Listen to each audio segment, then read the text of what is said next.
لیلا کی یاد میں مجنوں کی مجذوبیت، اس کے عشق میں مر مٹنا اور کیف و مستی میں کھویا رہنا، لیلا کا نعرہ مستانہ لگانا اور اس کی یاد میں دیوانگی اور وارفتگی کو محبوب رکھنا مجنوں کا روزمرہ کا کام تھا۔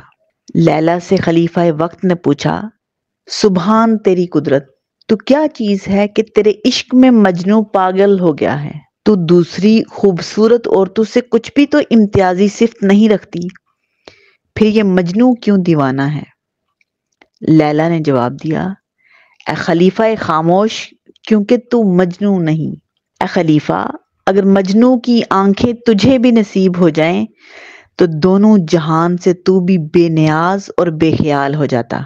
اے خلیفہ، تو خودی میں مبتلا ہے، لیکن مجنوں کو میرے عشق نے بے خودی عطا کی ہے۔ راہ عشق میں بے ہوشی مفید اور ہوش مضر ہے۔ محبوب سے باہوش اور غیروں سے بے ہوش اور بے خبر ہونا ہی تکمیل عشق کی علامت ہے۔